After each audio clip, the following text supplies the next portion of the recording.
உங்க நகைய மீட்டு பெஸ்ட் ரேட்க்கு வாங்கி டிஃபரன்ஸ் அமௌண்ட் கொடுத்துருவாங்க. Call 8880 நியூஸ் 7 தமிழ் நேயர்களுக்கு வணக்கம். கேள்வி நேரம் நிகழ்ச்சியில் உங்களை சந்திப்பதில் மகிழ்ச்சி. இன்றைய கேள்வி நேரத்திற்கான களம் எது என்பதை இந்த சிறப்பு தொகுப்பில் பார்க்கலாம்.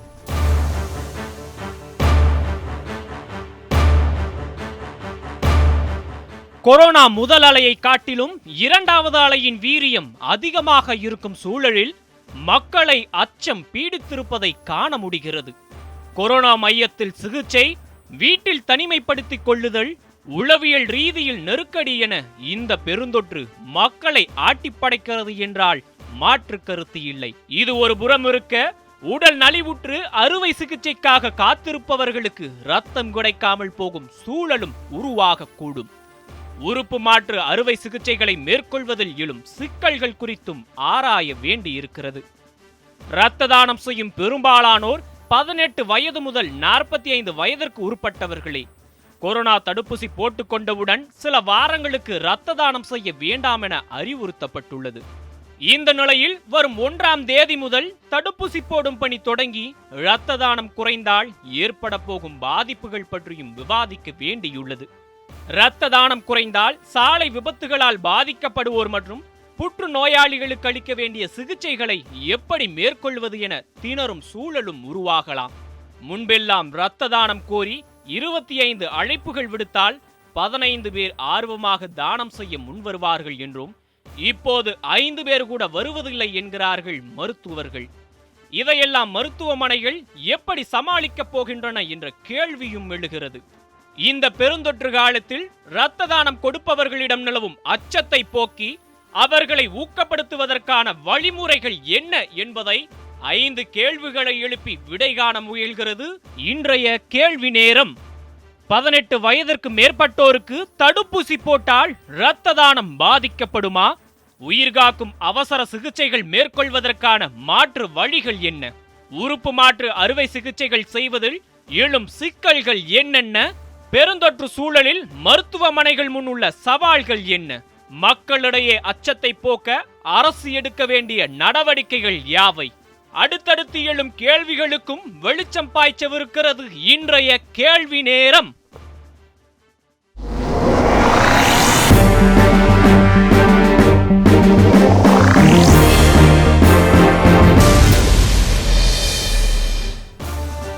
கொரோனா காலத்தில் பிற முக்கிய சிகிச்சைகள் பாதிக்கப்படாமல் இருக்க வழிகள் என்னென்ன அப்படிங்கிற புள்ளியில தான் இன்னைக்கு விவாதத்தை நகர்த்த இருக்கிறோம். கருத்துரையாளர்களை அறிமுகப்படுத்தி விடலாம். டாக்டர் ஆர் விஜய் அரவிந்த், நுரையீரல் சிகிச்சை சிறப்பு மருத்துவர், மேலாண் இயக்குனர் star health insurance doctor S Prakash Skype மூலமாக இணைய இருக்கிறார். மருத்துவர் டாக்டர் தா ஆரம், மருத்துவர் டாக்டர் கருணாநிதி, மருத்துவர் டாக்டர் பூபதி ஜான். அனைவருக்கும் வணக்கம். டாக்டர் பூபதி ஜான், நான் உங்ககிட்ட இருந்து தொடங்குறேன். அதாவது தடுப்பூசி அனைவருக்கும் அப்படிங்கிறத இப்போ 18 வயது நிரம்பியவர்களுக்குன்னு சொல்லிருச்சு, அரசே சொல்லிட்டாங்க. ஆனால் இந்த 18 வயது நிரம்பியவர்கள் தடுப்பூசிக்கு பிறகு அவர்கள் எதில் கவனம் செலுத்தணும்?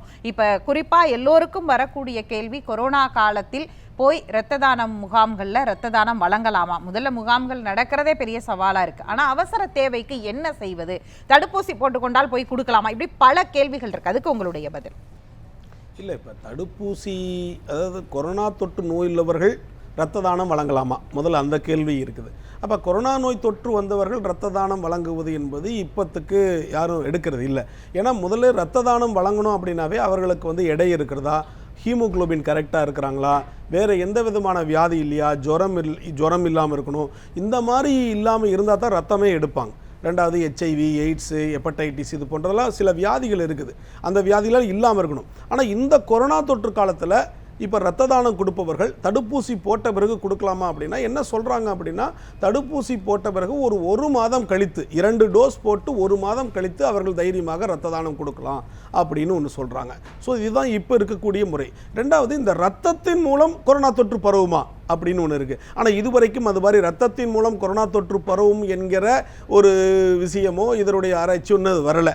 அதனால் இரத்தத்தின் மூலம் இதுவரைக்கும் பரவுவது இல்லை, அதுதான் முக்கியம். ஒருவேளை 18 வயது மேலுள்ளவர்கள் கொரோனா தடுப்பூசி போட்டால் 1 மாதம் கழித்து அவர்கள் இரத்த தானம் கொடுக்கலாம்.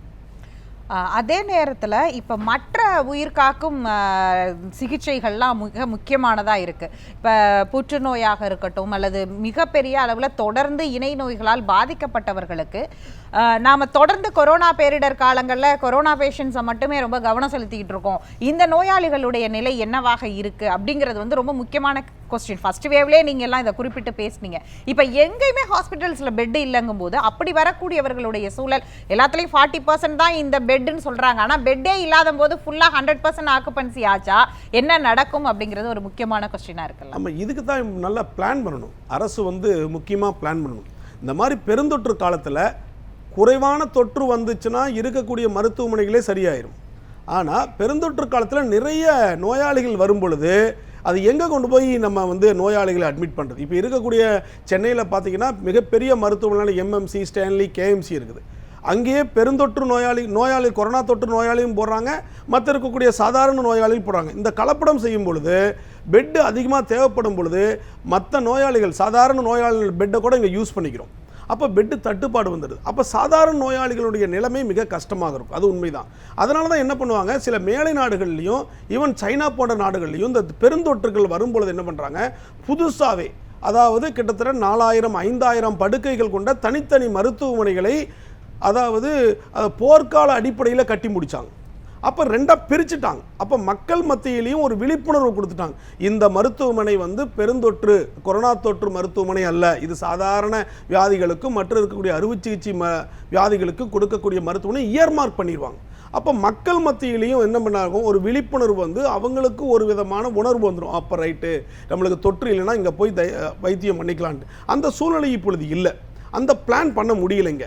ஏன்னா நம்மகிட்ட இருக்கக்கூடிய கட்டமைப்பே இப்படி கட்டமைக்கப்படலை. இனி வரக்கூடிய காலங்களில் அது போன்ற கட்டமைக்கப்படணும். என்னென்னா இந்த மாதிரி பெருந்தொற்று, இந்த மாதிரி இன்ஃபெக்ஷியஸ் டிசீஸ், மற்ற தொற்று ஒருவரிடமிருந்து பரவக்கூடிய தொற்று கிருமிகள் மூலம் மற்றவர்களும் பரவக்கூடிய வியாதிகளுக்கு தனியாக தனிப்பட்ட மருத்துவமனைகள் அப்படிங்கிற மிகப்பெரிய அளவில் இருக்கணும். இருக்குது. தண்டையார்பேட்டையில் இன்ஃபெக்ஷியஸ் டிசீஸ் ஹாஸ்பிட்டல் இருக்குது. அது குறைந்த அளவில் இருக்குது. காலரா, பேதி அவங்களுக்கு கொடுக்கக்கூடிய ஒரு மருத்துவமனை இருக்குது. ஆனால் இந்த மாதிரியான பெருந்தொற்றை சமாளிக்கக்கூடிய அளவிற்கு நம்ம மருத்துவமனைகளை தரம் பிரிக்க வேண்டும். அது ரொம்பமான முக்கியமான கட்டணம். அதே போல படுக்கைகளும், அதாவது ஆக்சிஜன் சிலிண்டர், இந்த மாதிரி படுக்கைகளும் நிறைய ஆயிரக்கணக்கான படுக்கைகள் கொண்ட மருத்துவமனைகளையும் நம்ம என்ன பண்ணுவோம், வரக்கூடிய காலங்களில் தயார்படுத்தணும். இப்போ இருக்கக்கூடிய சிக்கல் என்னன்னா, இதை பிரிக்காமல் இருக்குதான் மக்கள் மத்தியில் ரொம்ப கஷ்டப்படுவாங்க. அப்போ நீங்கள் சொன்ன மாதிரி இருதவியாக இருக்கட்டும், கிட்னி ப்ராப்ளம், இல்லை கல்லீரல் ப்ராப்ளம் எல்லாம் போகும்பொழுது அவங்க போகிறதுக்கே அச்சப்படுவாங்க. ஏன் அச்சப்படுறான்னா, ஐயோ இது கொரோனா இருக்கக்கூடிய ஆஸ்பத்திரி, நம்மளும் போனால் நம்மளுக்கும் ஏதோ கொரோனா வந்துடுமோ அப்படிங்கிற பயத்தில் ட்ரீட்மெண்ட் என்ன பண்ணுவாங்கன்னா 2 மாதம் 3 மாதம் தள்ளி போட்டு வீட்டிலேயே இருந்துருவாங்க. அதனால அவங்களுக்கு பாதிப்பும் வருவதற்கு வாய்ப்பு இருக்குது. அப்போ திட்டமிடுதல் சரியாக திட்டமிட்டால் தான் இது போன்ற சிக்கல்களையும் வரக்கூடிய காலங்களில் தவிர்க்க முடியும்.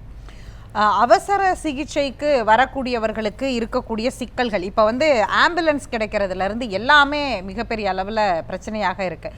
இப்போ வெண்டிலேட்டர்ஸில் வைக்க வேண்டிய ஒரு சூழல் இருக்குன்னா, ஏற்கனவே இங்கே கோவிட் பேஷண்ட்ஸ்க்கும் அந்த சூழல் இருக்குது. இப்போ அங்கே வெண்டிலேட்டர்ஸ் இருக்கக்கூடிய ஹாஸ்பிட்டல்ஸோட அட்மாஸ்பியர் நம்மளோட அந்த ஆம்பியன்ஸில் பார்த்தீங்கன்னா வெண்டிலேட்டர்ஸ் இருக்கக்கூடிய அந்த ரூம்ஸ் வந்து தனியாக இருக்கும். அதில் வந்து செப்பரேஷன்ஸ் கோவிட் வெண்டிலேட்டர்ஸ், நார்மல் வெண்டிலேட்டர்ஸ்னு பிரித்து வச்சுருக்காங்களா, அதுக்கான ஃபெசிலிட்டிஸ்லாம் இருக்கா அப்படிங்கிறதெல்லாம் ரொம்ப முக்கியமான கொஸ்டின் இல்லையா? கண்டிப்பாங்க. இப்போ ஐசியூ கூட பண்ணிங்கன்னா, அதனால தான் நான் சொல்ல வரேன், இந்த கொரோனா தொற்று காலத்தில் தனிப்பட்ட மருத்துவமனை இயர்மார்க் பண்ணிட்டோம்னாவே அங்கே எல்லா வெண்டிலேட்டர்ஸும் எல்லாமே கொரோனா தொற்றுக்கு யூஸ் பண்ணிடுவாங்க. இந்த நார்மல் மருத்துவமனையில் நம்ம யூஸ் பண்ணும்போது என்ன ஆகுது, நார்மல் மருத்துவமனையில் இப்போ எலக்டிவ் சர்ஜரிலாம் கட் பண்ணிடுவாங்க. சாதாரணமாக இருக்கக்கூடிய மிதமான அறுவை சிகிச்சைலாம் கட் பண்ணிடுவாங்க, எலக்டிவ் சர்ஜரிஸ். எமர்ஜென்சி சர்ஜரிக்கு வெண்டிலேட்டர் வச்சுருப்பாங்க. கொரோனா தொற்று வந்திருப்பாங்க, அவங்க மூச்சுக்கு கஷ்டப்பட்டு இருப்பாங்க. ஆட்டோமேட்டிக்காக என்ன பண்ணுவாங்க, உடனே அந்த வெண்டிலேட்டர்ஸ் இவங்களுக்கு கொடுத்துருவாங்க, வேறு வழி தெரியல. அதனால தான் இதை இயர்மார்க் பண்ணணும். இயர்மார்க் பண்ணி 2 மருத்துவமனையும் தனித்தனியாக அமைச்சா தான், இல்லை இருக்கக்கூடிய ஆல்ரெடி இருக்கக்கூடிய மருத்துவமனை முழுமையாக கொரோனாவுக்கு நம்ம ஒப்படைச்சிடணும். அதில் எந்த விதமான சாதாரண நோயாளிகள் அவசர சிகிச்சை பிரிவில் அங்கே போகக்கூடாது. அந்த மாதிரி பண்ணா தான் இந்த சிக்கல் வந்து நம்ம சரி பண்ண முடியும். நீங்கள் சொல்வது வந்து அப்படி தனித்தனியாக மாற்றுவதுங்கிறது, அது அரசு மருத்துவமனையாக இருந்தாலும் சரி, தனியார் மருத்துவமனைகள், பெரிய பெரிய கார்ப்பரேட்ஸோடைய மருத்துவமனைகளாக இருந்தாலும் சரி, அது ஒரு பெரிய சவாலான ஒரு விஷயமா தானே இருக்கும். அது அவ்வளவு எளிதில் பாசிபிலிட்டிஸ் இருக்குன்னு பார்க்குறீங்களா அப்படி செய்கிறது? கண்டிப்பாங்க, இது ஒரு மிகப்பெரிய சவால் தான். இப்போ தொற்றே சவால் தானே. இப்போ இந்த தொற்றே வந்து சாதாரண சவால் இல்லை. நம்மளுடைய வாழ்க்கையும் நம்மளுடைய பொருளாதாரத்தின் நிலைமையும் தூக்கி போடக்கூடிய தலைகளாக குப்புறப்படுத்தக்கூடிய சவால். அப்போ இந்த சவாலை எதிர்பார்க்க முடியாதான். அப்போ இதே மாதிரியான சவால், இதே மாதிரியான பிரச்சனை எல்லாத்துலையும் இருக்க தான் செய்யும். அப்போ இதில் மாற்று கருத்தே கிடையாது. பொருளாதாரத்தில் இருக்கும், நடைமுறை வாழ்க்கையில் இருக்கும், ஆஸ்பத்திரியில் இருக்கும், பெட்டில் இருக்கும், எல்லாமே இருக்கும். ஏன்னா இது மிகப்பெரிய சவாலாக இருக்குது. அப்படி இருக்கும்போது இந்த சவாலை சந்திக்கக்கூடிய அளவிற்கு நம்ம கரெக்டாக ரெடி பண்ணணும். அதுதான் முக்கியம். அப்போ எல்லா இடத்துலையும் பண்ண முடியலன்னா கூட ஒரு குறிப்பிட்ட இடத்துல நான் வச்சு நம்ம பண்ணி ரெடியாக வச்சுக்கணும். உதாரணத்துக்கு ஒன்று சொல்ல வர்றேன். இப்போ தீயணைப்பு துறை இருக்குது. அங்கே இருக்கக்கூடிய பெரிய பெரிய பில்டிங்கில் தீயணைப்பு கருவிகள்லாம் வச்சுருப்பாங்க. ஆனால் அந்த தீயணைப்பு துறைகளுடைய கருவிகள் 20 வருஷம் 30 வருஷம் எதுவுமே பயன்படுத்தாமையே இருப்பாங்க. ஆனாலும் டெய்லி ஒவ்வொரு நாளும் அதை சென்று தீயணைப்பு கருவிகள் சரியாக இருக்குதான்னு பார்த்துக்கிட்டு இருப்பாங்க. ஏன்னா ஒரு காலத்தில் ஏதாவது நடந்து விட்டால் எப்படி காப்பாற்றுவது என்கிற சிந்தனை இருக்குது. அதை போலத்தான் இந்த மாதிரி பெருந்தொற்றும் ஒரு தீயணைப்பு மாதிரி தான் நம்ம ரெடி பண்ணி வச்சுக்கணும். ஒருவேளை பெருந்தொற்று ஒன்று வந்துவிட்டால், டிசாஸ்டர் மேனேஜ்மெண்ட் ஒன்று வந்துவிட்டால் அதை எப்படி சரி செய்வது அப்படிங்கிற திட்டத்தில் நம்ம அதிக நிதிகளை ஒதுக்கி திட்டத்தை பயன்படுத்தி சரியாக செஞ்சுக்கணும். ஏன்னா பெருந்தொற்று என்பது, இந்த தொற்று என்பது மிகப்பெரிய சவால் இல்லாமல் இல்லை வாழ்க்கையில். அந்த சவாலை நாம் எப்படி சந்திக்க போகிறோம் அப்படிங்கிறதா முக்கியம். உதாரணத்துக்கு சொல்ல போனால், அதாவது சீற்றம் அடிக்கின்ற கடலிலே எப்படி படகை ஓட்டி செல்வது என்பதுதான் வாழ்க்கை. அதே போல இது ஒரு சீற்றமான கடல். இது எப்படி ஓட்டி செல்வது என்கிறது தான் நம்மளுடைய நோக்கம் இருக்குது, நம்மளுடைய சிந்தனை இருக்க வேண்டும். பேசலாம் டாக்டர் கருணாநிதி. அதாவது நீங்கள் ஸ்பெசிஃபைடாக அதுவும் இந்த டயாபெட்டிஸ் பேஷண்ட்ஸை பார்க்கக்கூடியவர், அதில் பார்த்தீங்கன்னா அவங்களுக்கு இருக்கக்கூடிய இன்னைக்கு சவால்கள், ஏன்னா கடந்த வேவ்ல பார்த்தீங்கன்னா கோமார்பிடிட்டிஸ் இருந்த சர்க்கரை நோயாளிகள் அதிக பாதிக்கப்பட்டதை நம்ம பார்த்தோம். இந்த வேவ்ல அதுக்கான டிஃப்ரென்ஸ் எப்படி இருக்குது உங்களோட எக்ஸ்பீரியன்ஸ்லேருந்து நீங்கள் பார்த்த விஷயங்கள்? Thanks for the invitation and thanks for bringing in like-minded people. See, இன்றைக்கு கொரோனாவோட குட் திங் என்னென்னா, இதோட இது இட்ஸ் நாட் அ HIV மாதிரி, இட்ஸ் நாட் அ டெத். இதனால கொரோனா வந்தால் சாவு மணின்னு கிடையாது. நம்ம ஏற்கனவே இட்ஸ் ரிலேட்டிவ்லி மைல்டு வைரஸ் தான். The problem is that corona 1+1 11ங்கிற மாதிரி smokers, heart disease, sugar disease, asthma இந்த மாதிரிலாம் இருந்துச்சுன்னா, எஸ்பெஷலி ஓல்டேஜுங்கிறப்ப மல்டிபிள் பத்தாலஜி இருக்கும்னு நாங்கள் சொல்லுவோம். இந்த மாதிரி கோமார்பிட் கண்டிஷன் இருக்கிறப்ப தான் இதோட ஃபெட்டாலிட்டி ரேட் ஜாஸ்தியாகுது. எஸ்பெஷலி இந்த செகண்ட் வேவில் என்ன அப்படின்னா, எஸ்பெஷலி ஃபார் டயபெட்டிக்ஸ் அப்படின்னா, செகண்ட் வேவ் இது என்னென்னா மியூட்டன்ட் நம்ம சரியாகவே ட்ரீட் பண்ணலை. அந்த மாதிரி mutant spread faster, it hit harder அப்படிங்கிறாங்க. அப்போ இந்த மாதிரி டயபெட்டிக்ஸு, ஒபீஸ் குண்டா உள்ளவங்க, ஸ்மோக்கர்ஸ், ஹார்ட் டிசீஸ் இவங்கெல்லாம் ரொம்ப டேஞ்சரஸ் தான். சரியா? அப்போ தான் here comes the problem is that கொரோனாக்குன்னே இன்றைக்கி தனி ஹாஸ்பிட்டல்ஸ் இருக்குது. கிண்டிலெலாம் கவர்மெண்ட் வச்சுருக்கு, ஸ்டான்லியில் செப்பரேட் விங் இருக்குது, ஜிஹெச்சில் செப்பரேட் விங் இருக்குது. பட் அவர் சொன்ன மாதிரி ரொம்ப டீலினியேட் பண்ண முடியாது. என்ன, ஒருத்தர் ஒரு ஹார்ட் அட்டாக்கு டயபெட்டிஸ் பேஷண்ட் அட்மிட் பண்ணியிருப்பார். அவருக்கு இம்யூனோகாம்பைஸ்னால கொரோனா ஹாஸ்பிட்டல் ஸ்ட்ரெயின்லாம் இங்கே கம்யூனிட்டியில் பரவுறதுக்கும் ஹாஸ்பிட்டல் இன்ஃபெக்ஷனும் அங்கே இனாக்குலம் ரொம்ப ஹெவியாக இருக்கும், விருலண்ட்டாக இருக்கும். அவருக்கு கொரோனா வந்திருக்கலாம். அப்போ அவரை ஹார்ட் அட்டாக்கு ட்ரீட் பண்ணுறதா, கொரோனாவை ட்ரீட் பண்ணுறதா, அவரை எந்த வார்டில் ட்ரீட் பண்ணுறது, இதெல்லாம் காம்ப்ளெக்ஸ் சிச்சுவேஷன்ஸ். அப்போ மார்பிலிட்டி ஹை ஆகுது. சரியா? ஆஸ் ஹி ரைட்லி செட், நம்ம இன்ஃபெக்ஷஸ் டிசீஸ்க்கு நமக்கு அது ஒரு நம்ம ஊரில் நம்ம பர்டனே இன்ஃபெக்ஷஸ் டிசீஸ் தான், பாக்டீரியா, வைரஸ். இல்லை, நீங்கள் ஒரு கொஸ்டின் கேட்டிங்களா, அதுக்கு என்ன பதில்? ஒருத்தருக்கு ஹார்ட் அட்டாக் பேஷண்ட்டாகவும் இருக்காரு, அவருக்கு கோவிடும் வந்திருக்குது அப்படின்னா அவருக்கான ட்ரீட்மெண்ட் அப்படிங்கிறதுக்கான ரிசர்ச் ஸ்டடீஸ் ஏதாவது இருக்குதா? எதை ஃபர்ஸ்ட் ப்ரையாரிட்டி அப்படின்றது? இப்போ ஏற்கனவே ஒரு ஹார்ட் அட்டாக் பேஷண்ட் இன்டென்சிவ் கேரில் இருந்தாருன்னா, அவர் ஹார்ட் அட்டாக்ல செத்து போகிறத விட அவருக்கு urinary tract infection bed sores செத்து போகிறதுக்கு சான்சஸ் ஜாஸ்தி. இதுக்கு தான் நாங்கள் என்ன சொல்கிறோம், ஹெல்த் இஸ் வெல்த். நீங்கள் சுகர் இருந்தால் கவலைப்பட வேண்டாம், அதை நல்லா கண்ட்ரோல் பண்ணி வைங்க. Again even today if you are a smoker, stop quitting. என்ன, குவிட் பண்ணுங்க, அதாவது செசேஷன் ஆஃப் ஸ்மோக்கிங். நீங்கள் ரெகுலராக எக்ஸசைஸ் பண்ணுங்க. சுகர் இருந்தால் நல்லா உங்கள் ஹெல்த்துக்கு இம்பார்ட்டன்ஸ் கொடுங்க. கவர்மெண்ட் நம்ம ரொம்ப இம்பார்ட்டன்ஸ் கொடுக்காதனால நீங்கள் ஹெல்த்தை நல்லா வச்சுருந்தீங்கன்னா, கொரோனா வந்தால் என்ன, நாளைக்கு ஃபியூச்சரில் என்ன பேண்டமிக் வந்தாலும், if you are healthy individual you can come out of any problem. Corona oxygen கொடுத்தாலே போதும் அப்படிங்கிறாங்க. இந்த ரெம்டெசிவிர், குளோரோகுயின், ஐவர்மெக்டின் எல்லாம் சும்மா ஒயிட் வாஷ் தான். நம்ம ஊரில் நம்ம மெடிசின் ரெகுலேஷன் இல்லாதனால இஷ்டத்துக்கு கஷாயம் மாதிரி அதை கொடுங்க. Corona is a simple disease. அது ஈஸியாக ஆஸ்பத்திரிக்கு போனால் மார்டாலிட்டி ரேட் லெஸ் தான். இந்த மாதிரி நம்ம கம்யூனிட்டியில் வந்து கோமார்பிட் கண்டிஷன் ஜாஸ்தியாக இருக்கிறதுனால இது என்ன அப்படின்னா காரை சர்வீஸ்க்கே விடாமல் ரேஸுக்கு போனால் என்ன ஆகும், எவ்வளோ காரு ப்ரைஸ் வாங்கும், அதுதான் நம்ம கண்ட்ரி. மெசேஜ் வந்து என்ன அப்படின்னா கவர்மெண்ட்டை நம்பாதீங்க, நீங்கள் ஹெல்த் இன்சூரன்ஸ் எடுத்து வச்சுக்கோங்க, அடிக்கடி டாக்டர்கிட்ட போய் செக் பண்ணுங்க. உங்களுக்கு இந்த மாதிரி டயபெட்டிஸ்லாம் இருந்துச்சுன்னா எனி சிம்பிள் சின்ன ஒரு இருமலோ சளியோ ஜுரமோ வந்துச்சுன்னா கோ டு யுவர் டாக்டர். அதுதான் இன்னைக்கு என்ன அப்படின்னா ஈவன் ஸ்மால் டயபெட்டிக் வந்து ஹாஸ்பிட்டலுக்கு போனால் கூட கொரோனா டெஸ்ட் பண்ணுறதுனால அவங்களுக்கு வந்து லேட் ஆகுது, பணம் ஜாஸ்தி ஆகுது. அப்போ நம்ம என்ன பண்ணணும், கொரோனா டெஸ்ட்டை வந்து ரொம்ப சிம்பிளாக ஈஸியாக வைக்கணும். வேக்சின் இன்னைக்கு வந்து கொரோனா டெஸ்ட்டோட முக்கியமானது வேக்சின்.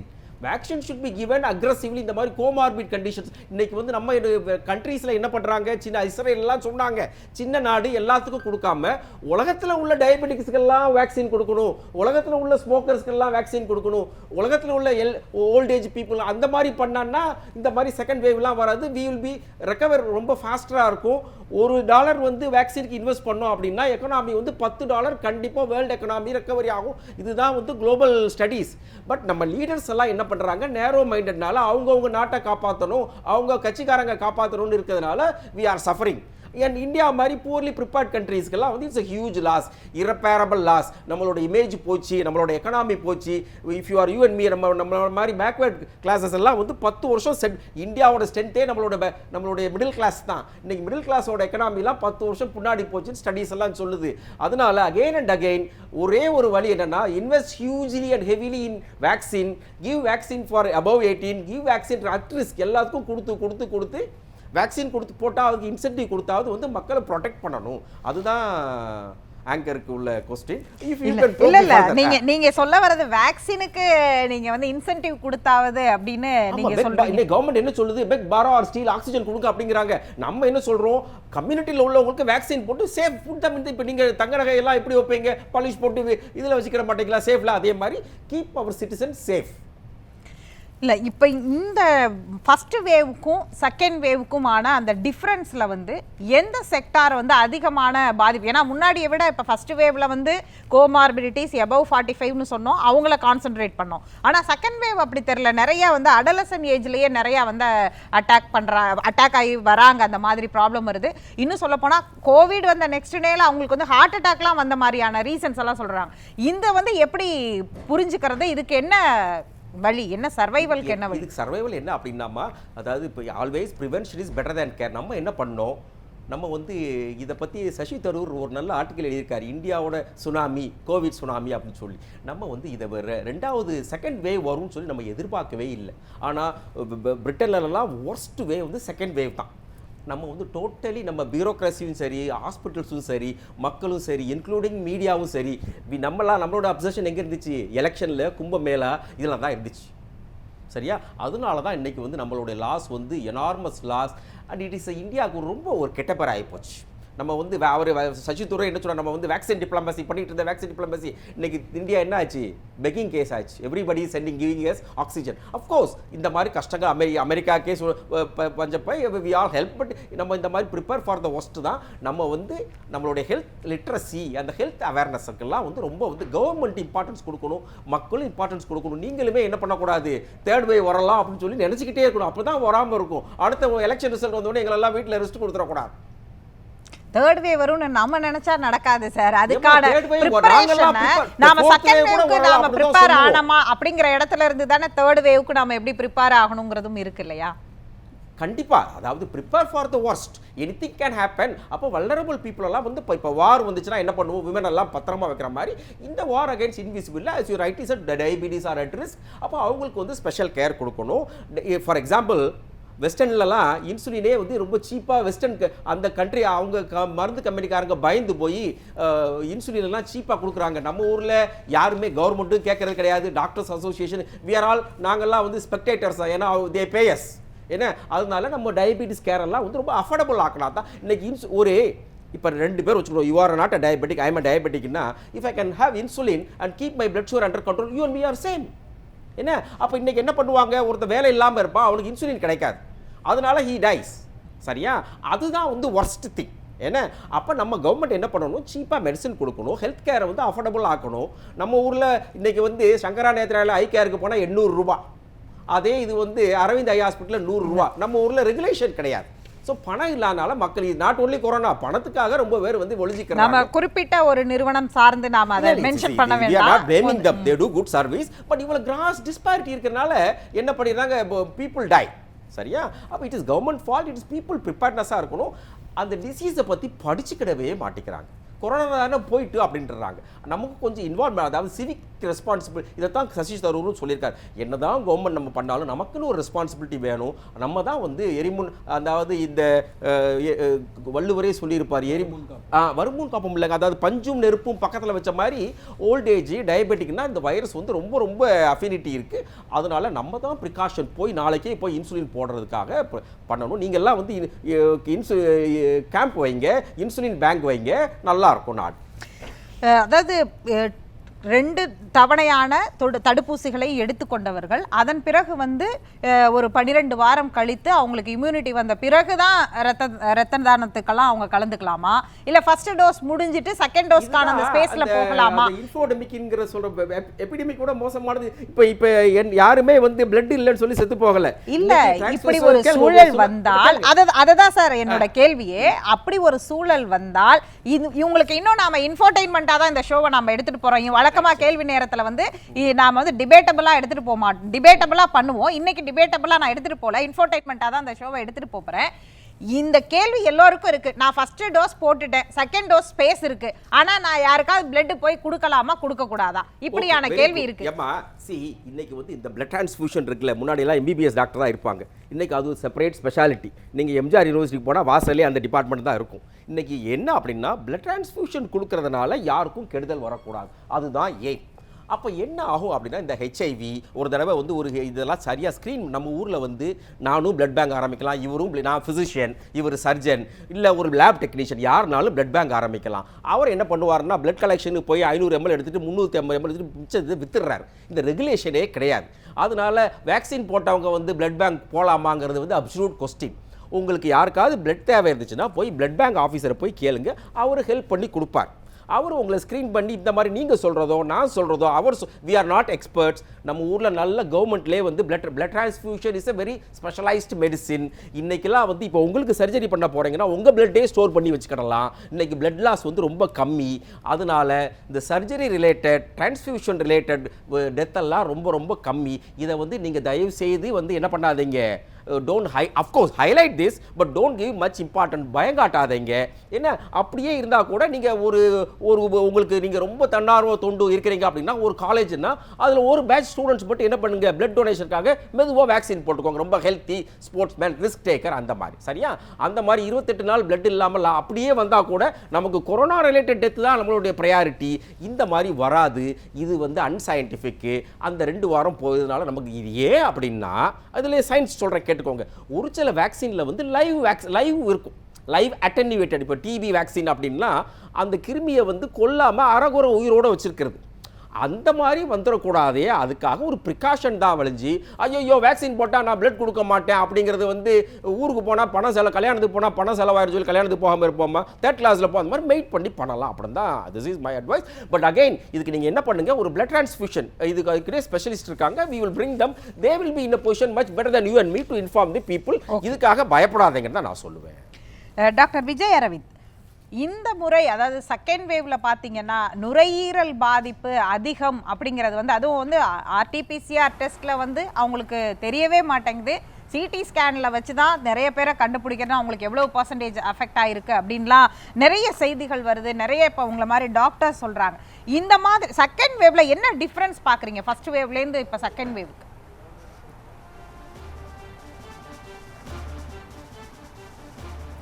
மேம், இப்போ ஆல்ரெடி நீங்கள் டிஸ்கஸ் பண்ணிட்டு இருக்க மாதிரி இந்த செகண்ட் வேவ்ல பார்த்தீங்கன்னா தி ஏஜ் குரூப், இந்த பாப்புலேஷன், எந்த பாப்புலேஷன் அஃபெக்ட் ஆகிறாங்க பார்த்தீங்கன்னா, இப்போ ப்ரீவியஸ் வேவ்ல நாங்கள் பார்த்தது வந்து மோஸ்ட்லி ஒரு 40 இல்லை ஒரு 45+, நியர்லி 50+, அந்த ஏஜ் குரூப்ல இருந்தவங்க தான் வந்து mostly they got affected. But இந்த செகண்ட் வேவ்ல பார்த்தீங்கன்னா ஈவன் சில்ட்ரன், ரொம்ப குழந்தைகள் ப்ளஸ் வந்து adult population also are majorly இன்வால்வ்னு சொல்லுவோம் மேம், வித் எக்ஸ்பீரியன்ஸ். இப்போ செகண்ட் வேவ் பொறுத்த வரைக்கும் children and adult population is also involved. இது வந்து ஒரு மேஜர் டிஃபரன்ஸ். செகண்ட் வந்து சிம்டம்ஸ் வைஸ் பார்த்தீங்கன்னா, சிம்டம்னா அறிகுறிகள் வச்சு பார்த்தீங்கன்னா வந்து ஃபர்ஸ்ட் வேவ்க்கும் செகண்ட் வேவ்க்கும் வந்து பெரிய டிஃப்ரென்ஸ் ஒன்றும் இல்லை. இது ஒரு சாதாரண வைரல் காய்ச்சல் வந்தால் ஒருத்தருக்கு எப்படி இருக்குமோ, உதாரணத்துக்கு இப்போ வைரஸ் காய்ச்சல்னு வந்தால் வந்து ஒருத்தங்களுக்கு என்ன வரும், காய்ச்சல், இருமல், தொண்டை வலி, உடம்பு வலி, உடம்பு டயர்ட்னஸ். இந்த காமன் சிம்டம்ஸ் தான் வந்து ஃபர்ஸ்ட் வேவ்லையும் பார்த்தோம், செகண்ட் வேவ்லையும் பார்த்தோம். பெரிய டிஃப்ரென்ஸ் சிம்டம்ஸ் வைஸ் வந்து ஃபர்ஸ்ட் வேவ்க்கும் செகண்ட் வேவ்க்கும் வந்து டிஃப்ரென்ஸ் ஒன்றும் எங்களுக்கு அதிகமாக நாங்கள் பார்க்கல. பட் ஏஜ் குரூப், எந்த பாப்புலேஷன் ஆஃப் பீப்புள் அஃபெக்டட்னு பார்த்தீங்கன்னா, children, young population are also even affected. Second நீங்கள் சொன்னீங்க வந்து இந்த ஆர்டிபிசிஆர், அதாவது இந்த சளி பரிசோதனை ஆர்டிபிசிஆரில் வந்து இல்லை, பட் ஆனால் சிடி ஸ்கேனில் இருக்குது அப்படின்றத பற்றி நீங்கள் டிஸ்கஸ் பண்ணீங்க. இப்போ அந்த சளி டெஸ்ட், அந்த ஆர்டிபிசிஆர் மூலமாக நம்ம டெஸ்ட் பண்ணி அறிந்து கொள்ளக்கூடியது வந்து பர்சன்டேஜ் பார்த்தீங்கன்னா, இப்போ 100 பேர் கொரோனா இருக்கக்கூடிய 100 பேருக்கு நம்ம அந்த சளி டெஸ்ட் பண்ணோம்னா only 60% or at the max 70% will have that test to be positive. 70% இல்லை 60% மட்டும்தான் வந்து கொரோனா இருக்கக்கூடியவர்களுக்கு அந்த டெஸ்ட்டில் வந்து பாசிட்டிவ்னு வரும். ஸோ அப்போ யாருக்கெல்லாம் வந்து சிடி ஸ்கேன் பண்ணுவோம்னா, இப்போ எல்லாருக்கும் கொடுக்கணும் பாருங்கன்னா ஒரு ஃபீவருக்கான ட்ரீட்மெண்ட் கொடுத்துட்டு, பட் ஆனால் அவங்க ரெஸ்பாண்ட் பண்ணல அந்த மெடிகேஷனுக்கு. ஃபீவருக்கான நார்மல் ட்ரீட்மெண்ட் கொடுத்து அவங்களுக்கு வந்து ரெஸ்பாண்ட் பண்ணல. இருந்தும் பார்த்தீங்கன்னா அவங்களுக்கு வந்து காய்ச்சல், இருமல் இந்த மாதிரி சிம்டம்ஸ் அதிகமாகிட்டே போகுது. ஆக்சிஜன் லெவல்ஸ்லாம் வந்து அவங்களுக்கு வந்து வீட்டில் வச்சு பார்க்கும்போது வந்து ட்ராப் ஆகிட்டு போகுதுன்னா அவங்களுக்கு சிடி ஸ்கேன் பண்ணி பார்க்கும். சிடி ஸ்கேன் பண்ணி பார்க்கறதுக்கு டிப்பிக்கலாக ஒரு கொரோனா பேஷண்ட்டுக்கு இருக்கக்கூடிய ஃபைண்டிங்ஸ்னு ஒரு சர்டன் ஃபைண்டிங்ஸ் இருக்குது. இப்போ நாங்கள் அது வந்து மெடிக்கல் டேர்ம்ஸ் சொல்ல போனால் கோராட்ஸ் சொல்லுவோம். கோராட்ஸ் 1லேருந்து 5 வரைக்கும் இருக்குது. இப்போ கோராட்ஸ் 5 அப்படின்னா வந்து அது டிப்பிக்கலாக ஒரு கோவிட் பேஷண்ட்டுக்கு எப்படி இருக்குமோ டிப்பிக்கலாக அது மாதிரி தான் இருக்குன்னா அது வந்து கோராட்ஸ் 5.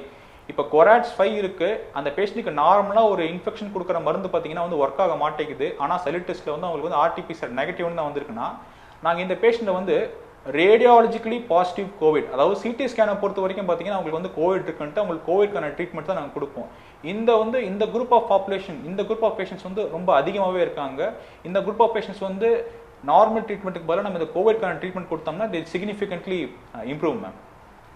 அதே மாதிரி ஃபர்ஸ்ட் வேவ்ல வந்து இவ்வளோ ஆக்சிஜன்ஸ் தேவைப்படலை, ஆனால் இப்போ செகண்ட் வேவ்ல ஆக்சிஜன்ஸ் அதிகமாக தேவைப்படுவதற்கான காரணம், அதாவது எண்ணிக்கைகள் அதிகமாக இருக்கிறதுனால தேவைப்படுதா, அல்ல இந்த மியூட்டன் வேரியண்ட்டுடைய டிஃப்ரென்ஸே இப்போ வந்து அதிக தேவையை உண்டாக்குதா? இது ரெண்டுக்குமான டிஃப்ரென்ஸாக நீங்கள் எதை பார்க்குறீங்க? இல்ல ஆக்சிஜன் கிடைக்கலங்கிற செய்தியை பார்த்து பேனிக் ஆகி மக்கள் வந்து எல்லாரும் ஆக்சிஜன் கேக்குறாங்க. இன்னொருத்துக்கு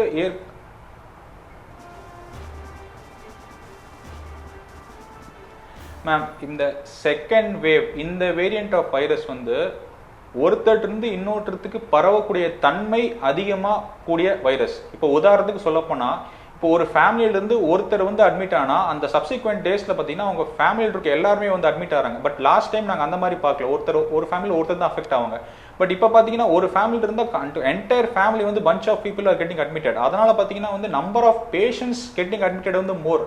அதனால அவங்களுக்கு ஆக்சிஜன் டிமாண்ட் மோர். இது வந்து ரொம்ப சிவியரான ஸ்ட்ரெயின், பாதிப்பு ரொம்ப அதிகமாக இருக்கு, அந்த மாதிரி எங்களோட எக்ஸ்பீரியன்ஸ் இல்லை. இன்ஃபேக்ட் சொல்லப்போனால் இப்போ நாங்கள் பார்க்கக்கூடிய கோவிட் பேஷண்ட்ஸில் ஒரு 60% ஆர் 70% ஆஃப் த பாப்புலேஷன் வந்து ஒரு mild variant of the disease தான் வராங்க. இப்போ மைல்டு வேரியண்ட்னா நான் என்ன சொல்ல வரேன்னா, அவங்களுக்கு வந்து ஒரு ஃபீவர், ஒரு காஃப், ஒரு த்ரோட் பெயின், ஒரு ஜென்ரலைஸ்டு ஒரு டயர்ட்னஸ், வீக்னஸ், இது மட்டும் தான் இருக்கும். அவங்களுக்கு மூச்சு கஷ்டம்ன்றது இருக்கவே இருக்காது.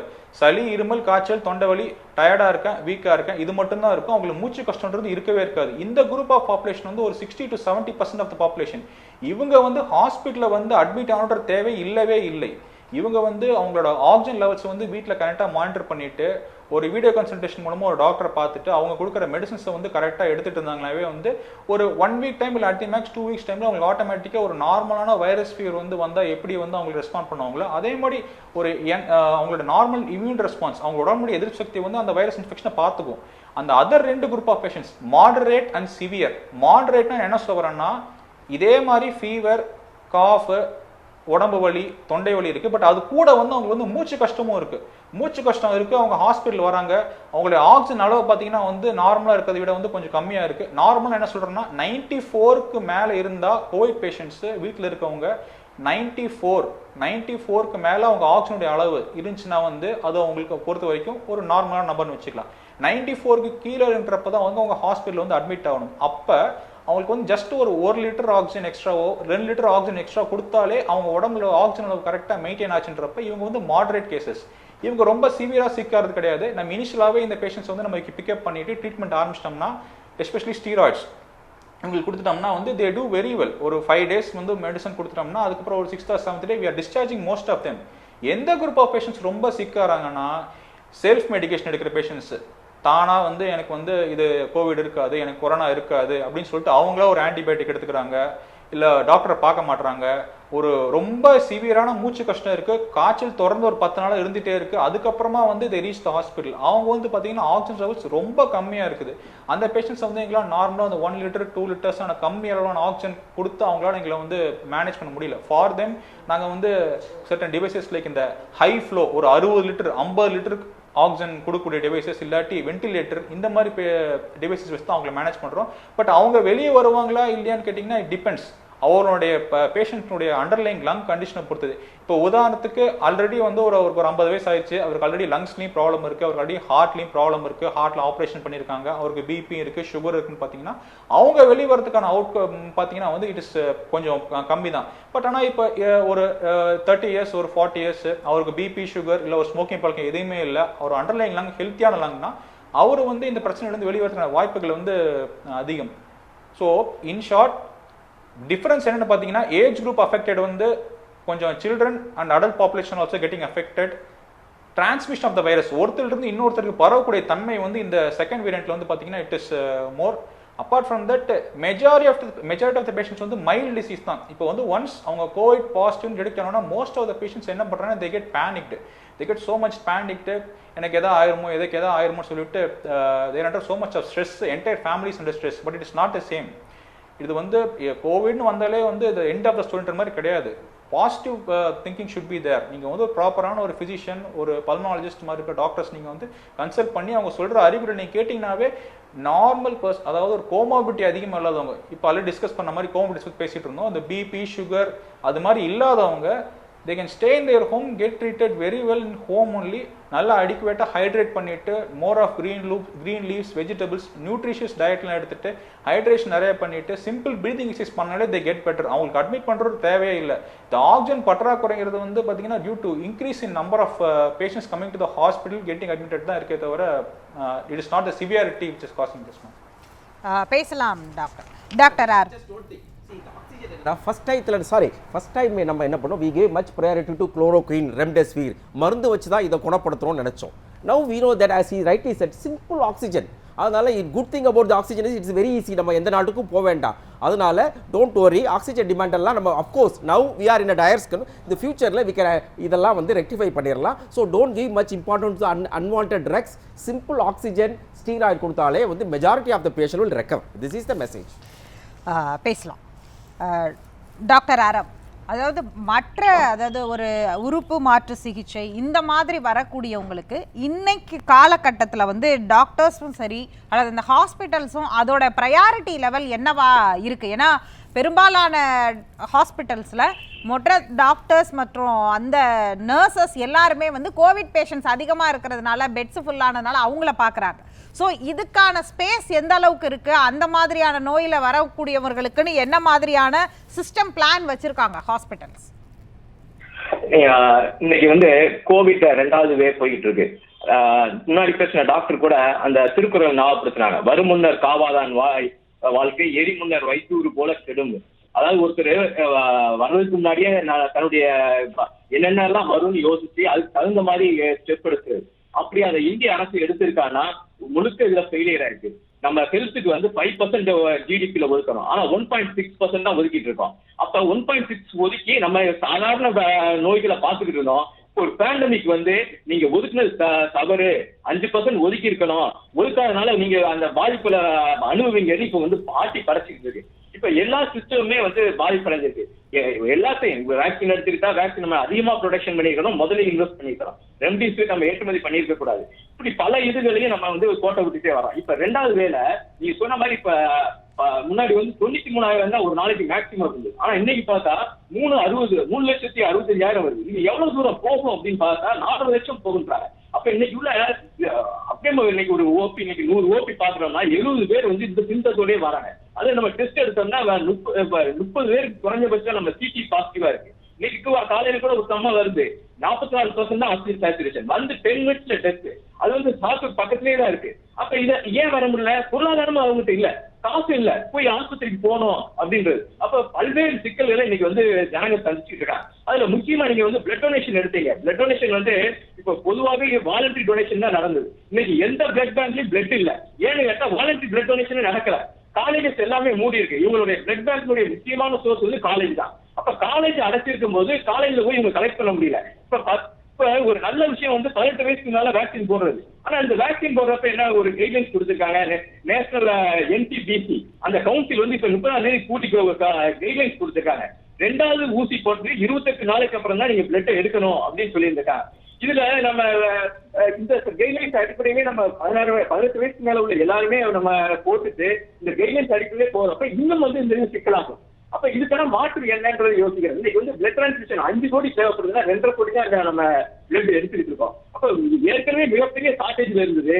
காலேஜஸ் எல்லாம் க்ளோஸ் பண்ண உடனே இன்னும் பெரிய ஷார்டேஜ்ல இருந்தது. இப்ப நாங்க எங்க ஆஸ்பத்திரியில இருந்து பிளட் கேட்டோம்னா அவங்க என்ன கேட்பாங்க, ரீப்ளேஸ்மெண்ட் டோனர். அதாவது நீங்க வந்து ஒரு பிளட் வேணும்னா நீங்க ஒரு பிளட் டோனர் கொண்டா உங்க பிளட்டை நான் உங்களுக்கு தரேன்னு சொல்றாங்க. அப்படின்னா எல்லா பிளட் பேங்க்லயும் நடக்க ஆரம்பிச்சு. இதுல மட்டும் இல்ல, ஆர்கன் டொனேஷன்லயும் இருக்கு. நீங்க வந்து தமிழ்நாடு தான் கடந்த 6 வருடங்களாக தொடர்ந்து ஆர்கன் டொனேஷன்ல பெஸ்ட் ஸ்டேட் அவார்டு வாங்கிட்டு இருக்கு. ஆனா இந்த தமிழ்நாட்டினுடைய நிலைமை என்ன? 2014 185 ஆர்கன் டொனேஷன் நடந்தது. டிசீஸ்ட் டோனர்ஸ் இருந்து எடுத்தோம். 2017 இது வந்து 160 ஆச்சு. 2018 140 ஆச்சு. 2020 27 ஆயிடுச்சு. அப்ப ஒரு 185 பேர்ட்ட இருந்து ஆர்கன் எடுத்தது 27 பேரா குறைஞ்சிருச்சு. டெய்லி வந்து ஆர்கன் இல்லாம சாகுறவங்க நிறைய பேர் இருக்காங்க. இந்தியாவை பொறுத்த வரைக்கும் 9 லட்சம் பேர் செத்துக்கிட்டு இருக்காங்கன்னா அதுல 1 லட்சம் பேர் இருந்து ஆர்கன் எடுக்கலாம். ஆனா இன்னைக்கு வந்து நிலைமை அப்படியே இல்ல. பெங்களூர்ல ஒரு ஸ்டடி சொல்லியிருக்காங்க, ஆர்கன் டொனேஷன்ல 25 பேர் வந்து அவங்க பிரெயின் டெத் ஆயிடுச்சு, ஆர்கன் எடுக்கலாம். ஆனா அதுக்கு முன்னாடி என்ன கண்டிஷன், அவங்களுக்கு வந்து கோவிட் இருக்கான்னு பாக்குறோம். அப்ப கோவிட் பார்த்து அட்டெண்டன்ஸ் யாரும் வில்லிங் இல்ல. அந்த பேஷண்டோட ரிலேட்டிவ் வந்து எங்களுக்கு நீங்க கோவிட் பார்த்துட்டீங்கன்னா எங்க பாடியை தர மாட்டீங்க, அப்ப எங்களுக்கு 7 மணி நேரம் ஆகும் கோவிட் பார்த்துட்டு அது கன்ஃபார்ம் பண்ணிட்டு இந்த ஆர்கன் எல்லாம் எடுக்கிறது. அப்ப 25 டோனர் எலிஜிபிளா இருந்தும் கூட அந்த 25 மிஸ் ஆயிடுச்சு. இப்ப வந்து வெளியே லாக்டவுன் ஆயிடுச்சு, அதனால ரோட் டிராபிக் வந்து குறைஞ்சிருச்சு. அப்ப ரோட் டிராபிக் ஆக்சிடென்ட் ஜென்ரலாவே குறையுது. அது ஒரு நல்ல விஷயமா இருந்தாலும் ஆர்கன் டொனேஷனுக்கு அது ஒரு பாதிப்பு உண்டு வருது. அதே நேரத்துல மெட்ராஸ்ல இருந்து ஒரு ஹாஸ்பிட்டல் இருந்து சொல்லியிருக்காங்க இவங்களுக்கு வந்து கிட்னி கிடைச்சிருச்சு. ஆனா ரெசிபியன்ட் வந்து அந்த வாங்க கிட்னி வைக்க போறாங்கல்ல அவர் வந்து வரமாட்டேங்காரு கோவிட் பயத்தினால, இல்ல டிரான்ஸ்போர்ட் இல்லைன்றதுனால. இப்படி பல்வேறு சிக்கல்கள் வருது. இன்னைக்கு வந்து கோவிட் வந்து அந்த இறந்த ஒரு உடம்புல இருந்து வைக்கிற ஆர்கன் மூலமா நமக்கு வந்துருமான ஒரு பயம் இருக்கு. அதே நேரத்துல லைவ் டோனரும் குறைஞ்சு போயிட்டாங்க.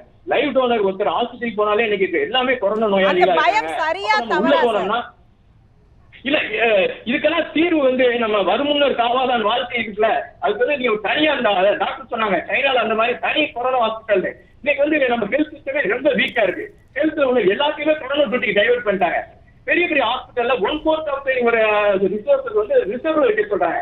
அப்படிங்கிறப்ப இவங்க வந்து ஆர்கன் டொனேஷனுக்கு இவங்களால டாக்டர்ஸ் ப்ரொஃபஷனல் ஸ்டாஃப் யாரும் டெபியூட் பண்ண முடியல. அப்ப மிகப்பெரிய செட்பேக் நடக்குது. இதுல மட்டும் இல்ல, நீங்க வந்து இம்யூனைசேஷன் எடுத்துக்கிட்டீங்கன்னா வந்து எச்சரிக்கை பண்ணிருக்கு 8 கோடி குழந்தைகள் வந்து வேக்சினால தடுக்கப்படக்கூடிய நோய்கள்ல இருந்து சாக போறாங்க அப்படின்னு. இன்னைக்கு வந்து இந்தியன் கவர்மெண்ட் சொல்லியிருக்கு பிசிசி போடாதவங்க 1 லேக்ஸ், பென்டாவலன்ஸ் சொல்லக்கூடிய அந்த தடுப்பூசி போடாதவங்க 2 குழந்தைகள் வந்து 2 லட்சம் பேர். ஒரு பீடியாட்ரிஷியன் எல்லாம் ஒரு ஆய்வு நடத்திருக்காங்க. எவ்வளவு வேக்சினேஷன் ஷெட்யூல் வந்து நீங்க கேன்சல் பண்ணிருக்கீங்க எல்லாரும் சொல்லிருக்காங்க. 50% வேக்சினேஷன் ஷெட்யூல் வந்து கேன்சல் ஆயிருக்கு. பேஷண்டே வர மாட்டேங்காங்க. குழந்தைகளுக்கு தடுப்பூசி போடணும்னால வேணும், இப்ப கொரோனாவா இருக்குமே நாங்க எப்படி வர்றது அப்படின்னு. இது மட்டும் இல்ல, டெலிவரி இன்னைக்கு வந்து மெட்ராஸ்ல ஒரு ஆய்வு நடந்திருக்கு. அப்ப டெலிவரி ஒரு இன்ஸ்டிடியூஷன்ல 1000 பேர் டெலிவரிக்கு வந்தது 600 குறைஞ்சிருக்கு. அப்ப கிட்டத்தட்ட ஒரு 45% இன்ஸ்டிடியூஷன் டெலிவரி குறைஞ்சிருக்கு. ஆன்டிநேட்டல் விசிட் எடுத்துக்கிட்டேன், அந்த மாசமா இருக்கவங்க அந்த பிரசவ காலத்தின் போது பரிசோதனைக்கு போவாங்க. அந்த பரிசோதனையுடைய விசிட் வந்து 32% குறைஞ்சிருக்கு. அப்ப இந்த 32% விசிட் குறையிறப்ப என்ன, காம்ப்ளிகேட்டட் டெலிவரி வந்து கூடுது. அப்ப மார்டாலிட்டி கூடுது. இதுல மட்டும் இல்ல, இம்யூனைசேஷன், இதுல நம்ம பிளட் டொனேஷன், இல்ல ஜெனரல் சர்ஜரி, அதுவுமே இன்னைக்கு வந்து பெரிய கேள்விக்குறியா இருக்கு. இன்னைக்கு வந்து பெரிய ஹாஸ்பிட்டல்ல நான் ஒரு ஹார்ட் அட்டாக்னு ஒருத்தர் தாம்பலைஸ் பண்ணி அந்த ரத்த குழாய் கரைக்கிற ஊசியை போட்டு அனுப்புறோம். ரொம்ப சிக்கா இருக்காரு, பிபிஏ லோவா இருக்கு. ஆனா ஹாஸ்பிட்டலுக்குள்ள நுழைகிறதுக்கு வந்து 4 மணி நேரம் ஆகுது. என்ன பண்றாங்க, சிடி ஸ்கேன் ஒண்ணு எடுக்கிறாங்க, கோவிட் ஸ்வாப் எடுக்கிறாங்க, அதுக்கு நெகட்டிவ்னா தான் ஹாஸ்பிட்டலுக்குள்ளே சேராங்க. அப்ப இன்னைக்கு உள்ள இதுல கோவிட் மட்டும் இல்ல, கொரோனா மட்டுமல்ல, கொரோனா தாண்டிய மற்ற நோயாளிகளும் மிகப்பெரிய சிக்கலுக்குள்ளாயிருக்காங்க. இதெல்லாம் சரி பண்றதுக்கு நம்ம வந்து போர்க்கால நடவடிக்கைகளை இன்னைக்கு எடுக்கணும். இன்னைக்கு வந்து சென்னை மாநகராட்சி வந்து அறிவிப்பு வச்சிருக்காங்க, டாக்டர்களையும் நர்ஸையும் எடுக்கிறோம். குறைந்த அளவு இதை முதலே செஞ்சிருக்கான். 2வது அலை வந்து எல்லா நாடுகளும் சொல்லிக்கிட்டு இருக்காங்க, முதல் அலையை விட 2வது அலை கொடூரமாக இருக்க போகுது அப்படின்னு சொல்லிக்கிட்டு இருக்கப்ப நம்ம ஸ்டேட் கவர்மெண்ட்டும் சரி சென்ட்ரல் கவர்மெண்ட்டும் சரி அதுக்கான டோட்டல் ப்ரிப்பேர்னஸ் இல்ல, பாலிசி பேரலைசிஸ் தான் இது வந்து. அப்ப இவங்க இன்னும் வந்து போர்க்கால நடவடிக்கைகள் எடுக்கலன்னா மிகப்பெரிய துயரத்துக்குள்ளாகும். அப்ப ஹெல்த் ஸ்டாஃப் நிறைய எடுத்து போகணும். இதுல என்ன கொடுமை, கொரோனா காலத்துல கூட கான்ட்ராக்ட் எடுத்தவங்க நர்சஸை டிஸ்மிஸ் பண்ணிருக்காங்க, உங்க கான்ட்ராக்ட் முடிஞ்சது. அப்ப எவ்வளவு நம்ம அரசு வந்து எப்படி ஒரு ஹெல்த் ப்ராப்ளத்தை எவ்வளவு தீர்க்க தரிசனத்தோட அணுகுறது இதெல்லாம் தெரியுது. அப்ப போர்க்கால நடவடிக்கையில மத்திய அரசும் சரி மாநில அரசும் சரி கோவிட்க்கு வேண்டிய அனைத்து ரிசோர்சஸ், அது வந்து ட்ரக்கா இருக்கலாம், இம்யூனைசேஷனா இருக்கலாம், அந்த டாக்டர்ஸ் நர்சஸ், இல்ல போர்க்கால அடிப்புல சீனாவால கட்ட முடியாது, ஏன் நம்மளால கட்ட முடியாது? இன்னைக்கு டெல்லியில ஒரு இது கேட்டாங்க, கோயம்புத்தூர்ல கொடிசா வளாகம் வந்து மாத்திருக்காங்க. அப்படி பல அளவுல வளாகங்களை மாத்தணும். உதாரணமா இன்னைக்கு விருதுநகர் ஆஸ்பத்திரி எடுத்துக்கிட்டோம்னா 40 பேர் ரெண்டு ஆக்சிஜன் தேவைப்படுது. முன்னாடி அப்படியெல்லாம் இல்ல, போன வேலை அப்படி இல்ல. அது காரணம் வந்து 93,000 தான் டோட்டலே, இன்னைக்கு வந்து 3.5 லட்சம் வந்துருச்சு. அப்ப டோட்டல் பாப்புலேஷன் கூடுது, அதே நேரத்துல யங் பர்சன்ஸ் வந்து இன்வால்வ்மெண்ட் இப்ப கூடுது. இன்னைக்கு வந்து செகண்ட் வேவ்ல சிம்டம் வந்து பாத்தீங்கன்னா டயர்டா வராங்க, எனக்கு பசியே இல்லைன்னு சொல்றாங்க, ஆனா அவங்களுக்கு இருமல் தெரியல. ஆனா நுரையீரல் ஸ்கேன் எடுத்து பார்த்தோம்னா அதுல பாதிப்பு இருக்கு, ஸ்வாப் எடுத்தோம்னா பாசிட்டிவ் இருக்கு. அப்ப இந்த கோவிடோட சிம்டம் வந்து ஏடிபிக்கலா இருக்கு, டயரியான்னு வராங்க, ஃபீவர், த்ரோட் பெயின், அந்த கிளாசிக்கல் சிம்டம் எல்லாம் கிடையாது. உடம்பு வலி சொல்றாங்க, பசி இல்லைன்னு சொல்றாங்க, எனக்கு எக்ஸ்ட்ரீம் டயர்ட்னஸ், அவ்வளவு எனக்கு என்னன்னே தெரியல, டயர்டா இருக்கு அப்படின்றாங்க. அது எல்லாமே கோவிடா இருக்கு. அது இன்னும் அந்த ஏஜ் வந்து ஷிஃப்டான மாதிரி இருக்கு. 30 to 40 இயர்ஸ்ல உள்ளவங்க வந்து நிறைய பாதிப்படைங்களா. 4 நாளைக்கு முன்னாடி 32 வயசுக்காரர் வந்து 55% ஆக்சிஜன் அளவோட வராரு. அப்ப இந்த செகண்ட் வேவ் வந்து ஃபர்ஸ்ட் வேவ் வந்து டிஃபரெண்டா தான் இருக்கு. டாக்டர் பிரகாஷ், அதாவது இன்சூரன்ஸ் இண்டஸ்ட்ரியில, அதாவது குறிப்பா பாத்தீங்கன்னா இந்த கோவிட் வந்ததுக்கு அப்புறம் காப்பீட்டுத்துறை வந்து எப்படி இருக்கு, அந்த துறையில என்ன தாக்கத்தை வந்து இன்சூரன்ஸ் இண்டஸ்ட்ரியை பொறுத்த வரைக்கும் மாத்தி இருக்கு கோவிட்? சிறந்த தகவல்களை இந்த நியூஸ் 7 கேள்வி நேரம் மூலமா எல்லாருக்கும் புரிஞ்சுக்க முடியுது. ஹெல்த் இன்சூரன்ஸ் இந்த கோவிட் பேண்டமிக் வந்த பிறகு மிக அதிகமாக அந்த விழிப்புணர்வு பரவி இருக்கு. நிறைய பேர் வந்து இன்சூரன்ஸ் வாங்க ஆரம்பிச்சிட்டாங்க.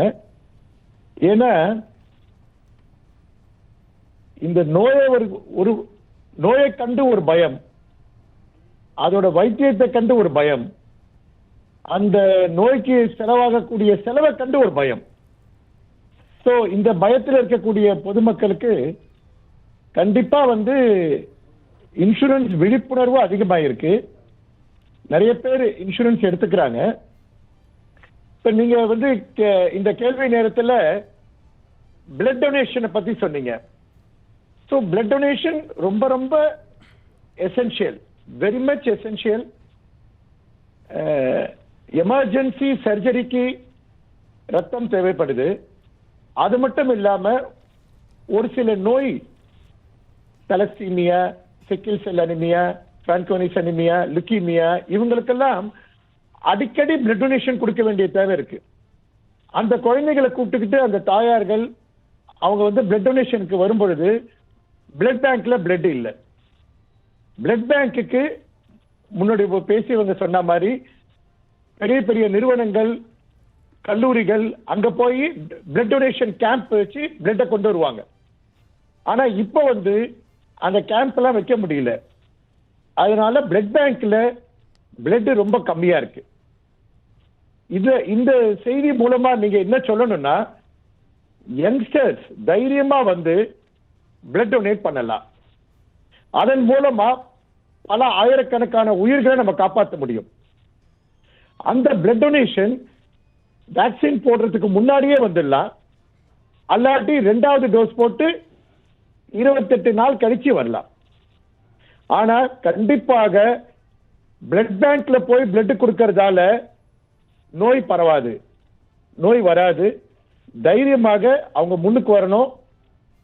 அதனால நிறைய நோயாளிகள் ரத்தத்தோட ப்ராடக்ட்ஸ், பிளட் ப்ராடக்ட்ஸ் தேவைப்படுறவங்க இருக்காங்க, அவங்களுக்கு அந்த பலன் கிடைக்கும். இப்படி அதே மாதிரிதான் இப்ப ஹெல்த் இன்சூரன்ஸ் கேட்டீங்க.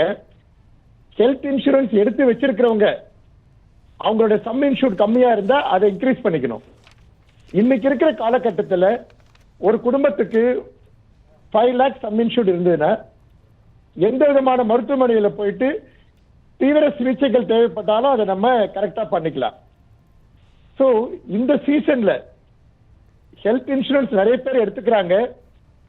அதே மாதிரி ஹெல்த் இன்சூரன்ஸை ரொம்ப ரொம்ப நிறைய பேர் பயன்படுத்திக்கிறாங்கன்னா நிறைய மருத்துவமனைகள்ல இன்சூரன்ஸ் மூலமா பே பண்ண வேண்டிய பேஷண்ட்ஸ் நிறைய இருக்காங்க.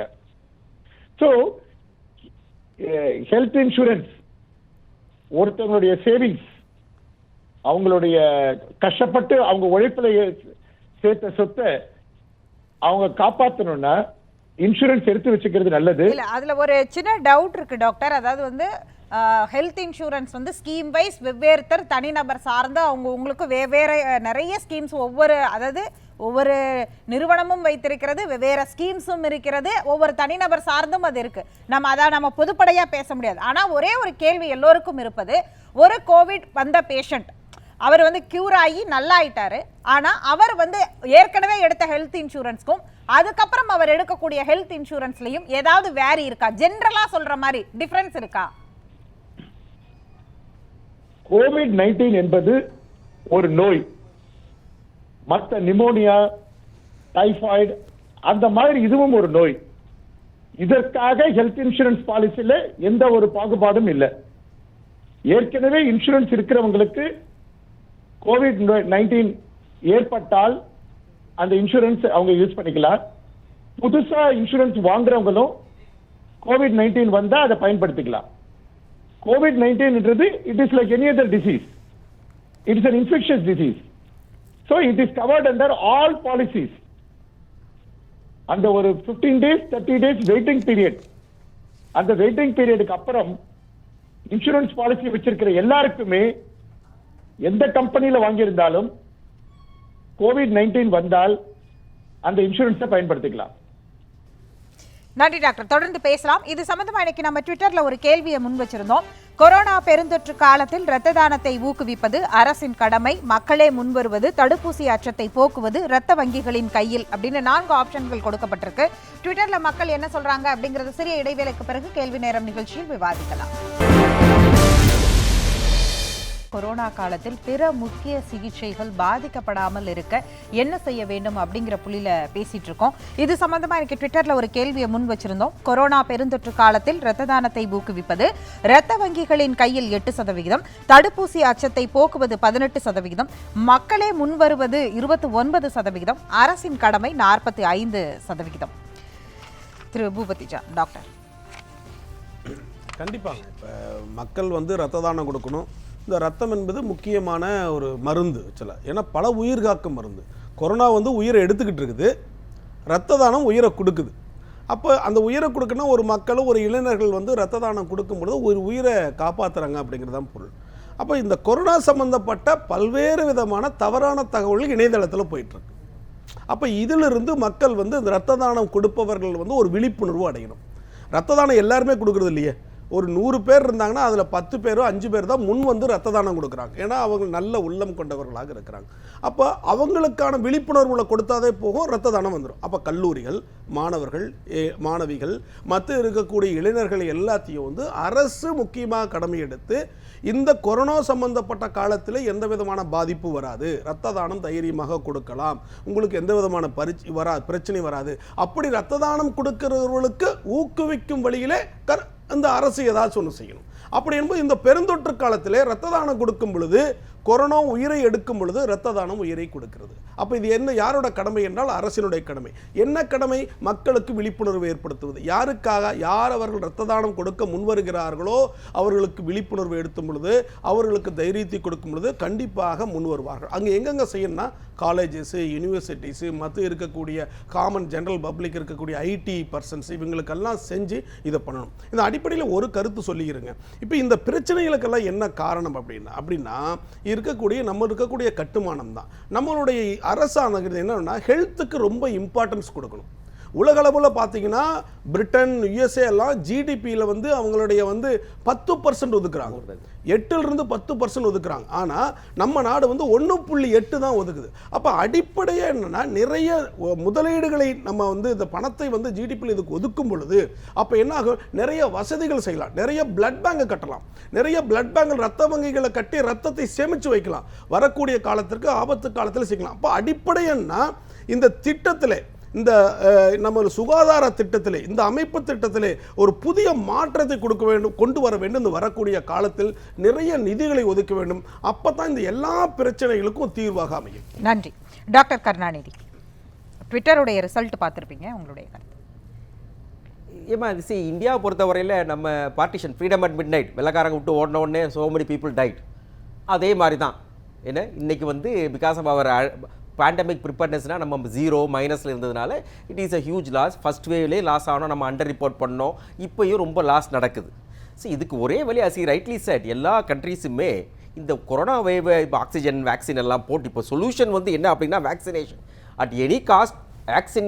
give vaccine to anybody, everybody. Again, nobody is safe until everybody is safe. உலகத்துக்கு எல்லாத்துக்கும் நம்ம வேக்சின் கொடுக்கணும், நமக்கும் ப்ரையாரிட்டி இருக்குது, சரியா? அதனால் கவர்மெண்ட்டை வந்து ரொம்பவும் குறை சொல்லக்கூடாது, பாராட்டவும் கூடாது. இவங்களுமே அரசியல்வாதிகள் வந்து கொஞ்ச நாளைக்கு வேலை பார்த்துட்டு அடுத்த எலெக்ஷன் வரைக்கும் பொறுத்துருங்க அப்படின்னு சொல்லலாம், மெசேஜ் கொடுக்கலாம். பட் வி ஹாவ் டு ஒரு கமிஷன் வச்சா தான் நமக்கு தெரியும் நம்ம எங்கே தப்பு பண்ணியிருக்கிறோம். இனிமேலாவது நம்ம ஊரில் உயிருக்கு என்றைக்குமே வந்து மதிப்புங்கிறது கிடையாது, unless otherwise you are influential. ஆனால் இன்றைக்கி பணக்காரங்க கூட செத்து தான் போகிறாங்க. இந்த இன்சூரன்ஸ் வந்து ஒரு நல்ல ரெமிடி தான். அதில் வந்து ப்ரீமியம் அவங்க இது திஸ் இஸ் த டைம், அதாவது என்றைக்குமே இப்போ பிஸ்னஸில் வந்து ப்ராஃபிட் இஸ் மோர் இந்த பாட்டம் ஆஃப் த பிரமிட். அவங்க வந்து ப்ரீமியத்தை கட் பண்ணி ரொம்ப வேற கவர் பண்ணாமல் யாருக்கெல்லாம் தேவையில்லையோ ப்ரீமியத்தை கூட்டி விற்பாங்க. ரெண்டாவது இந்த பிபிஇயில் வந்து இட்ஸ் அ வொர்ஸ்ட் திங். என்ன எல்லாத்துக்கும் கவராகவும் சொல்கிறாரு, இந்த பிபிஏ மட்டும் என்ன பண்ணிடுறாங்க, அதை விட்டுடுறாங்க. That cost enormous cost. அதனால பணக்காரங்க போனால் கூட நீங்கள் இன்சூரன்ஸ் வச்சுருந்தாலுமே you have to pay enormous for the PPE. அதை வந்து அதில் குவாலிட்டியும் கிடையாது, எக்ஸ்பென்சிவ் கிடையாது. அதனால we find fault with insurance industry. But again middle class இந்தியாவுக்கு வந்து ஹெல்த் இன்சூரன்ஸ் தான் எப்படி இன்றைக்கி ஆக்சிஜனும் வேக்சினும் முக்கியமோ, நாளைக்கு என்ன வரப்போதோ அப்போ வந்து இன்சூரன்ஸ் தேவை. We need a commission, health enquiry commission வச்சா தான் பழைய கவர்மெண்ட்டு, இந்த கவர்மெண்ட்டு, மீடியா, டாக்டர் எல்லாரும் என்ன பண்ணணும், வரப்போயிற அப்படின்னு சொல்லுவாங்க தமிழ்ல, அத மாதிரி மென்மேலும் உயரணும். இந்தியா வந்து இந்த லாஸையும் மீறி நல்ல நாடா வந்து உலகத்துக்கெல்லாம் வந்து கொடுக்க கண்ட்ரியா வரலாம். நன்றி டாக்டர். டாக்டர் விஜய் அரவிந்த், உங்களுடைய கருத்து என்ன? ட்விட்டர் ரிசல்ட் பார்த்துருப்பீங்க, உங்களுடைய கருத்து, இறுதிக்கட்ட கருத்து, நிகழ்ச்சியோட இறுதிக்கட்ட கருத்தையும் சொல்லிடலாம்.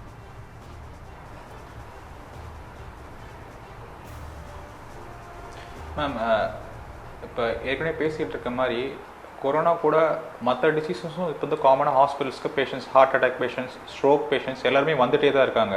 ஸோ இப்போ ஆல்ரெடி டிஸ்கஸ் பண்ண மாதிரி இப்போ ஹாஸ்பிட்டலோட கேஷுவாலிட்டியில் எமர்ஜென்சி இடத்துல வந்து பேஷண்ட் ஷுட் பி ட்ரையேஜ்டு. இவங்க வந்து கோவிட்கான பாசிபிலிட்டி அதிகமாக இருக்குது, இவங்க கோவிட்கான சான்சஸ் அதிகமாக இருக்குது, இவங்க கோவிட்கான சான்சஸ் கம்மியாக இருக்குது. அப்புறம் they should be based on the severity of the illness. இப்போ வந்து ஒருத்தவங்க ஹார்ட் அட்டாக்ல ரொம்ப பிபியில் ரொம்ப கம்மியாக இருக்க மாதிரி சுச்சுவேஷனில் வராங்க அப்படின்னா அவங்கள வந்து ஒரு கோவிட் பாசிட்டிவ் பேஷண்ட் மாதிரியே வந்து வி ஷுட் ட்ரீட்.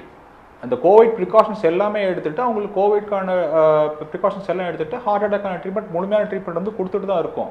இப்போ எல்லா ஹாஸ்பிட்டல்ஸுமே வந்து வென் சிக் பேஷண்ட்ஸ் கம், அது என்ன கிளியர் கட் ஈட்டியாலஜி என்னனால வந்து அந்த ப்ராப்ளம் வருதுன்னு அவங்களுக்கு தெரியலன்றப்ப, இப்போ ஹார்ட் அட்டாக் தான் வந்திருக்குன்னா அப்போ அது பேஷண்ட் கோவிட் பேஷண்ட்ற மாதிரியே நாங்கள் வந்து ட்ரீட் பண்ணிட்டு ப்ரிகாஷன்ஸ் எடுத்து நாங்கள் ட்ரீட்மெண்ட் கொடுத்துட்டு தான் இருக்கோம். ஸோ வந்து இது மக்கள் வந்து முன் வந்து தான் வந்து இந்த வேக்சினேஷன் ப்ரோக்ராமில் everybody should get involve and they should also give blood donation. As முன்னாடியே சொன்ன மாதிரி after 1 month period second dose போட்டு முடித்து ஆஃப்டர் 1 month பீரியட் எல்லாருமே வாலண்டியராக வந்து they should do blood donation. Thank you doctor. Doctor ஆரம், இந்த ட்விட்டர்ல வந்து 45% வந்து அரசின் கடமைன்னு சொல்லியிருக்காங்க. மிக சரியாகவே நம்மளுடைய சமூக வலைதளத்துல செயல்படுறவங்க சரியா சொல்லியிருக்காங்க. இப்ப வந்து கொரோனா சிவியர் இன்ஃபெக்ஷன் வந்துச்சுன்னா 3 மாசம் பிளட் கொடுக்க முடியாது.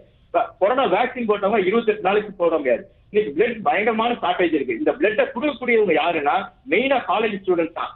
அரசு என்ன செய்யணும், இலவசம்னு சொல்லணும், அனைத்து மக்களுக்கும் தடுப்பூசி இலவசம் சொல்லணும். அப்படி உங்களால இப்ப சொல்ல முடியல அப்படின்னா காலேஜ் ஸ்டூடெண்ட்ஸ்க்காவது இலவசம் சொல்லணும். இலவசம்னு போட்டு விட்டு எல்லாத்துக்கும் போட்டு ஒரு 1 மந்த்ல போட்டு 28 நாள் தான் நம்ம வெயிட் பண்ண போறோம். அதுக்கப்புறம் பிளட் டொனேஷன் கேம்ப் நிறைய நடத்தி இந்த ஷார்டேஜை சரி பண்ணலாம். இது மட்டும் இல்ல, மற்ற ஹெல்த் சர்வீஸும் பாதிக்கப்படாமல் இருக்க அரசு வந்து போர்க்கால நடவடிக்கையில கட்டுமானமாக இருந்தாலும் சரி, உள் கட்டமைப்பு வசதிகளாக இருந்தாலும் சரி, ஆள் பற்றாக்குறைகளை சரி பண்ணுவதாக இருந்தாலும் சரி, போர்க்கால அடிப்படையில மிகப்பெரும் நிதியை ஒதுக்கி இதுக்கு செய்ய இருந்தால்தான் இந்த அத்தனை பிரச்சனைகளுக்கும் ஒரு குறைந்தபட்ச தீர்வையால் நாம் அடைய முடியும். நன்றி டாக்டர். டாக்டர் பிரகாஷ், நல்ல தகவல் கொடுக்கணும்னு நினைக்கிற உங்களுக்கு நிறைவா நான் சொல்றது என்னன்னா, திட்டங்களையும் அரசாங்கத்தையும் குறை சொல்றதை விட்டுட்டு ஒரு தனியார் நிறுவனமும் ஒரு தனிப்பட்ட மனிதரும் இந்த சூழ்நிலையில எப்படி பொதுமக்களுக்கு உதவி செய்யணும். இப்போ 3 விஷயம் நீங்க சொல்ல வரீங்க.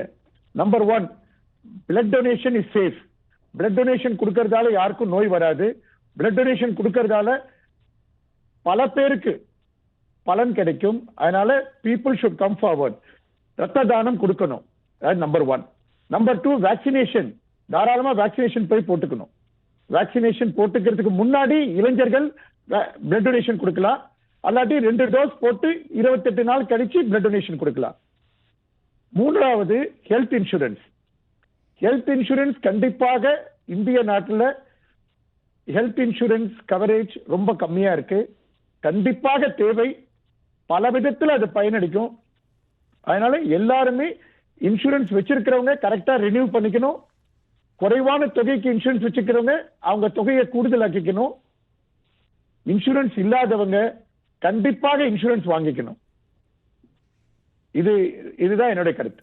நிகழ்ச்சியில் பங்கேற்று கருத்துக்களை பகிர்ந்து கொண்ட அனைவருக்கும் நன்றி. மற்றொரு நிகழ்ச்சியில் சந்திக்கலாம். நன்றி, வணக்கம்.